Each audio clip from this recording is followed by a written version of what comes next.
Alright, so if you look behind me, you'll see a trailer. And if you look beside me, you'll see a cab. What I do for a living, I drive trucks. And ever since I started driving trucks, I haven't made no less than $70,000 a year gross. Probably netting about $50,000 a year, which is a huge blessing. And I'm only 23.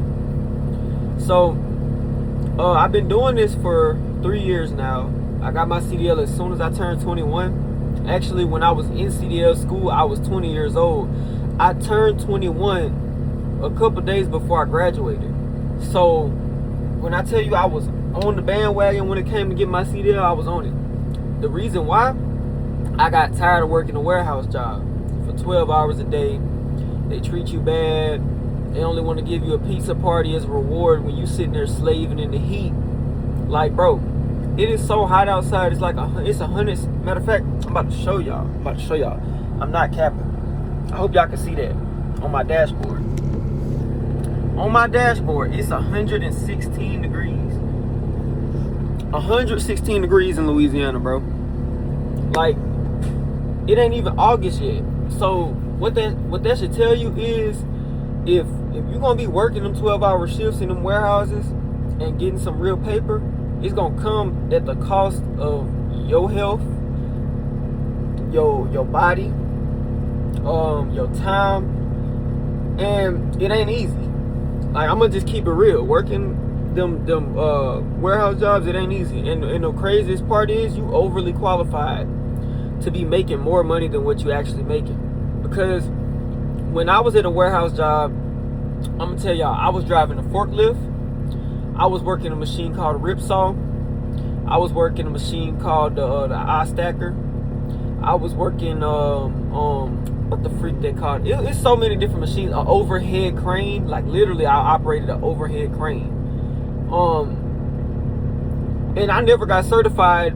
Like, the company never certified me to operate any of those things besides the rip saw. But what's crazy about that is, I could be certified as a forklift driver. I could be certified as an overhead crane operator. But because the company that I work for, they just cared about the production numbers. They didn't care about getting their employees to the next level as much as they cared about production. I never even got certified as an overhead crane operator, but I was thoroughly trained on the overhead crane for months.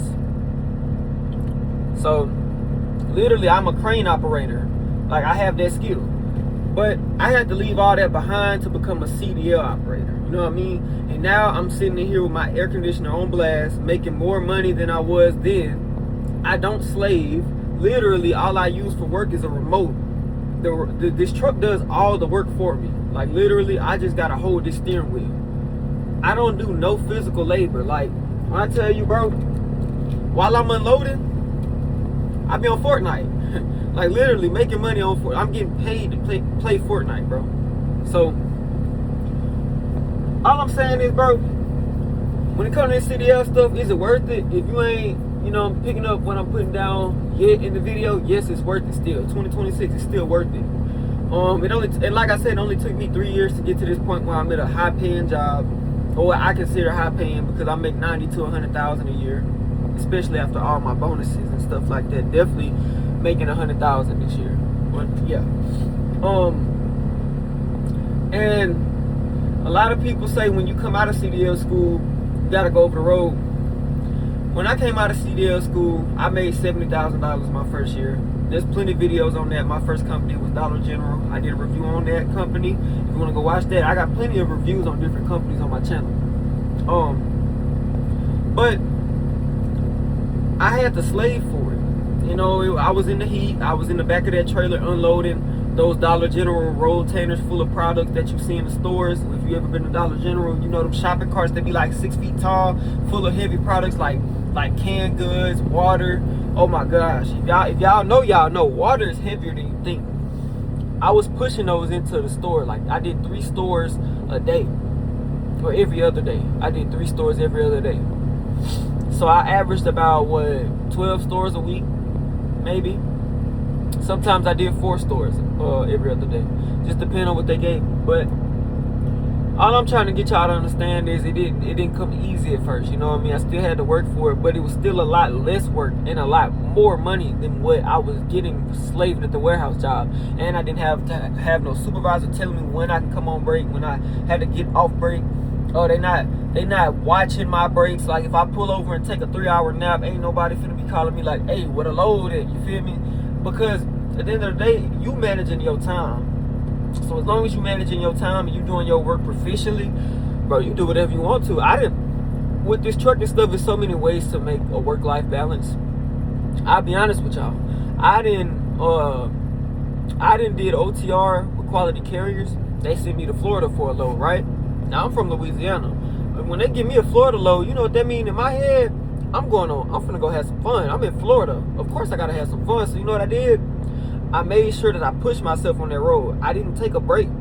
I kept driving to the point where I got to Florida an entire 24 hours earlier than I was supposed to be in Florida, right? So what did I do with that time? I literally parked at a store, at a Dollar General, in my truck. I got out, walked across the street, and went to a water park while I was making money, bro. That's the type of opportunities you have with this trucking stuff. And matter of fact, I want you to realize I'm still a company driver. Like I don't even own my own truck, and I'm still bringing home. At the time, I was bringing home like $1,600. So I would say I'm probably making what, $4,800 probably every month. I was probably making $4,800 a month. But I was gone. But like I said, man, it's worth it for sure. And when it comes to the schooling, you know, CDL school is really not hard because honestly, I never drove a trailer in my life, period. I never drove a truck, period. Matter of fact, my own personal vehicle, nobody taught me how to drive in my family. Like nobody really took the time to let me practice driving. So when I got my own personal vehicle, I backed into a fence. Literally, first day having my car, I backed into something. So if I can learn how to drive a semi-truck, trust me, you can too. Like, I didn't even know how to drive a regular car. And I hear a lot of people say, oh, you know, I'm scared because, you know, that's a big vehicle. I'm going to tell you something. Because you're a big vehicle, that makes people on the road respect you. They want to get out of your way, trust me. They don't want to get close to you. So when you in this big old vehicle, people going to try their hardest to get around you quick. They're going to try to not be around you. They're going to try to avoid you as much as possible because they don't want to be close to this big old truck. That's a lot. I know a lot of people don't want to do this because of that, but you got to get that out your head because you got to think about it. Why would a car want to sit next to a truck that weighs like 70,000 pounds? Why? It makes no sense. And also when it comes to operating this truck, bro, it's just like a car. You may, like, backing up is different, but as far as driving, all the rules of the road are more or less similar. The only difference is you have to be a little bit more aware of how you turn the truck.